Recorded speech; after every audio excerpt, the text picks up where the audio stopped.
I'm leaving on a backpacking trip tomorrow, which means that I've got some preparation that I need to do today.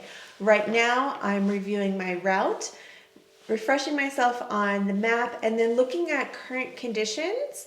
For this trip specifically, I'm concerned about weather, which is always the case, and also water. Because it is a desert trip, I want to know the longest stretch of water carry that I should anticipate before I pack, because then I'll need to make sure that I'm bringing the right number of vessels to accommodate the liters of water that I may need to carry.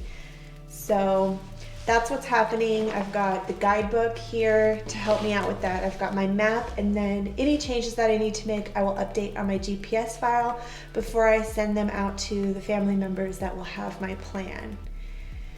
Packing for me has become pretty automatic because I've been on a lot of backpacking trips now, and I'm pretty loyal to my gear. I don't change out gear just for fun. I do it usually out of necessity or because something will perform significantly better than the other thing. The one thing that always trips me up is packing food. I hate making decisions about packing food and having to anticipate what I think I might enjoy in the backcountry. However, I always know how I'm going to prepare my food, and that is with my JetBoil.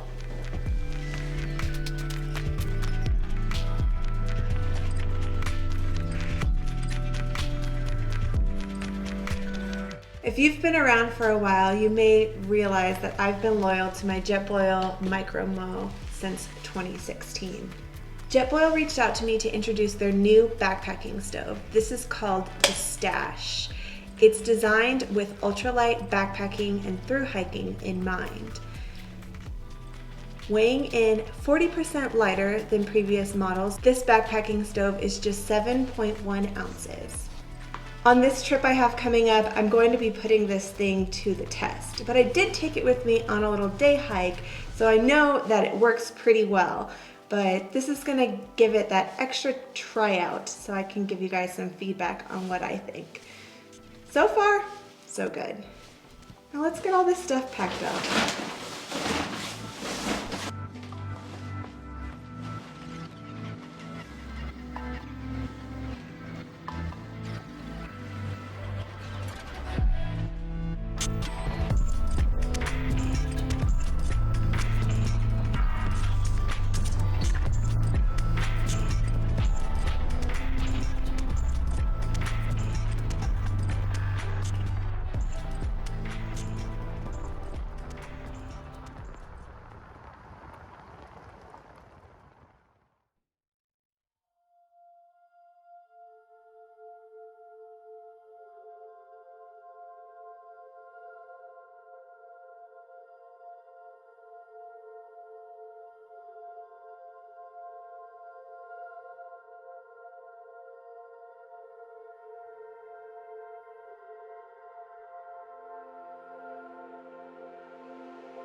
Every direction I look, I can see pairs of ravens flying home for the night. I think they have the right idea. The sun has officially dipped below the horizon, and it's quickly getting very chilly. Might be time for night-night.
Good morning.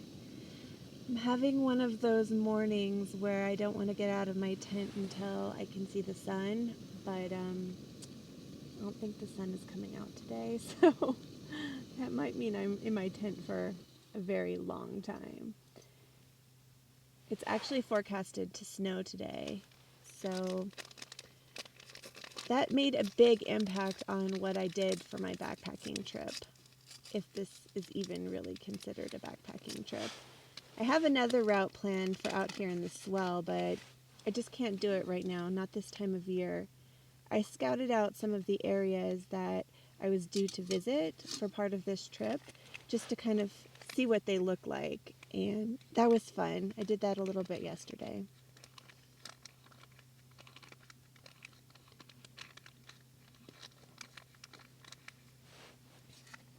I really wanted to get out and just sleep in my tent and be out on trail a little bit, so I looked at the map and found some locations that interest me, and I actually drove to a number of them, and I was getting a little frustrated, not like in a really negative way. It was actually kind of funny because every area that I was interested in ended up having like a trail or some sort of track there, and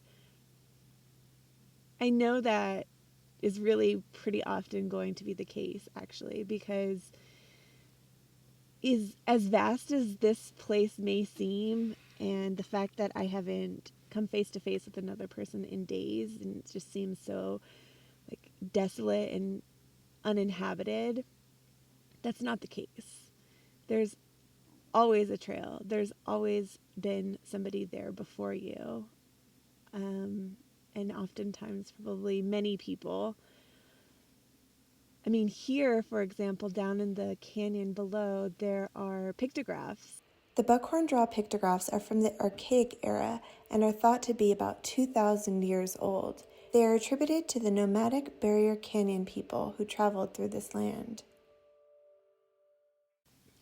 One of the things that's really incredible about the swell is that land layers have been pushed up over time past the crust, and so you can see the history right here on the surface.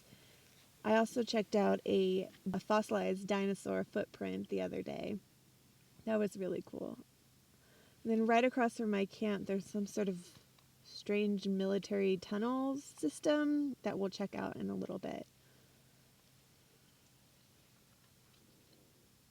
Something I find so incredible about places like this, just coming out and exploring and feeling so physically small in the vastness of the landscape, but also like small in the scope of time, where the history is so apparent and some of the things happened so long ago.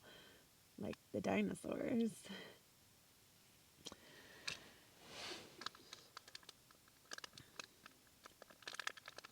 In a way, it's humbling, but it's not.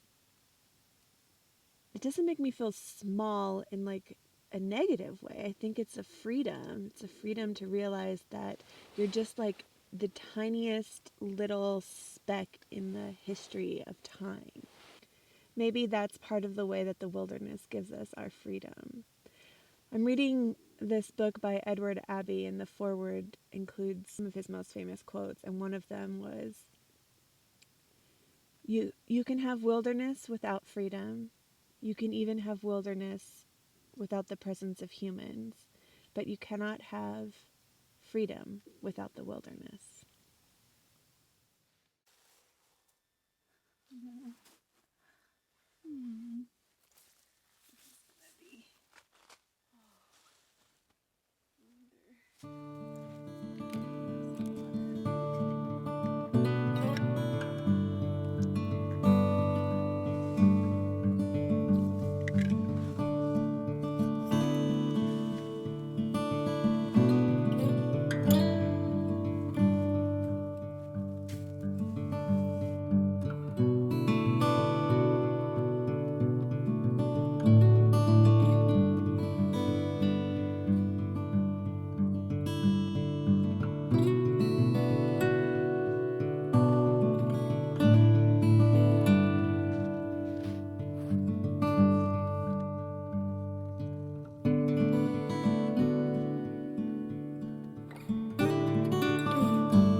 So the Department of Defense dug these tunnels. Some of them are really, really deep, I guess, or they were. I imagine they've been filled in, but it was a classified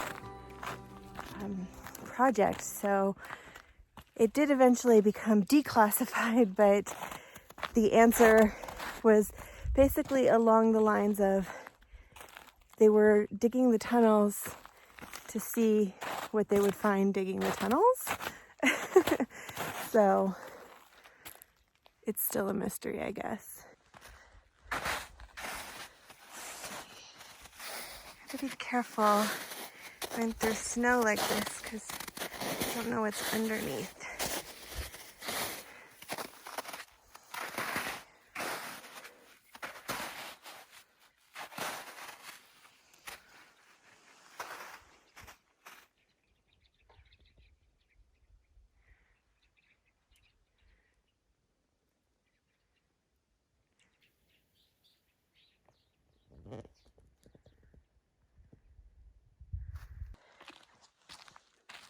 This one isn't fenced in. Check it out. Let's see. Gotta be careful.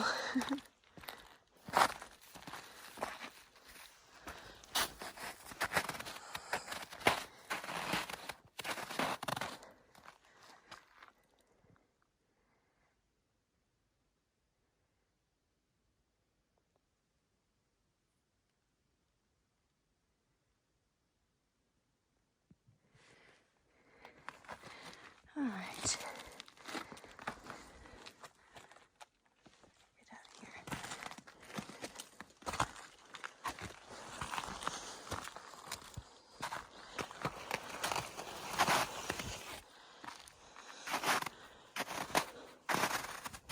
In the end, this wasn't some dream backpacking trip or some route that I spent a lot of time developing and perfecting, but it's been a beautiful trip. Got to see some pretty cool stuff, things that I've never seen before. So I'm really, really happy, super grateful. And I thank you so much for coming along. Stay tuned for a moment for more information about this trip.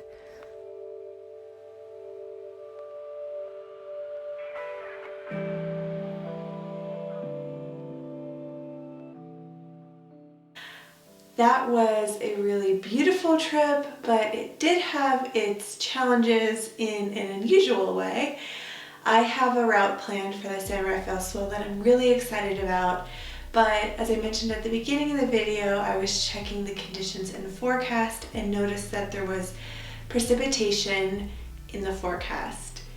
For the second day of the trip, it was forecasted to snow, and the temperatures were also a little bit high for snow, and as it turned out, it really did actually rain that day. Now, the San Rafael Swell is canyon country, and so the rule for canyons is if there's precipitation in the forecast or if there has been any in the past several days, you do not go into the canyons because they're prone to flash floods that can come out of nowhere, be very serious and deadly. So that's not a risk I was about to take. I still have that plan and I can do that trip at a time where it's more appropriate.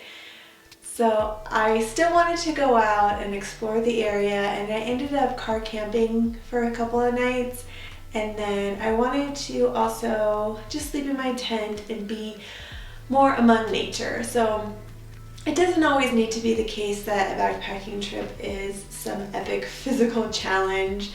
I just wanted to be around nature, and I achieved that with just a short walk from my car.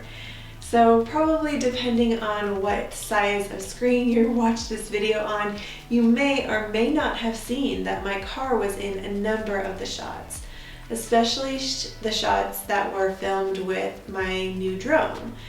So I did buy the DJI Mini 2 drone, and I think that will add some new perspective to some of my videos. I was on the fence for a long time about whether or not I should add a drone to my arsenal, but with some recent trip videos that I felt were very closed in comparison to how the trip actually felt in real life, the really big grand scale of things, I realized that I wasn't able to convey the story all the time as well as I could if I had a drone. Obviously, you're not able to use them. A lot of places have restrictions on that, so you know, I will not always have drone shots, and that's fine because I've managed to make videos for 5 years without one, so I think I will be just fine. But in places where it's legal and appropriate, it'll be nice to have those additional shots. Another new piece of gear that I brought with me was my new JetBoil Stash. So I thank JetBoil so much for sending this to me and working with me on creating this video. I have been a loyal JetBoil user for years, and I am super excited about this product, you guys, because it is just as reliable as my JetBoil Micro-Mo that I've been using since 2016, except it's smaller and lighter. What's not to love about that? Seriously.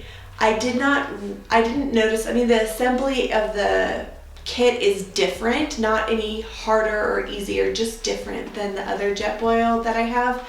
But other than that, I didn't notice any difference in it. Performance wasn't any different. I used it when I was car camping to make my coffee in the morning, and then when I was on the backpacking trip, I used it for dinner and breakfast. So I've used it a few times now because I've also used it on a winter hike I did, and it was quite windy at that time, and when I lit the little stove portion before I put the pot on, I thought to myself, oh, this is definitely going to get blown out, and it didn't actually. So that was my first impression of it, and I was like, oh dang. Hold on a second, I think we have a winner here, and we do. So I'm super excited that I'll be able to use this from now on because, hey, I don't have to sacrifice performance, but I get to save weight and volume, and I'm happy about that. So if this sounds like something that might be meeting some of your upcoming backpacking needs, definitely check it out. You can check it out with jetboil.com and let me know what you think. Thank you for joining me on this video, and I'll see you guys again for another one very soon. Take care. Bye-bye.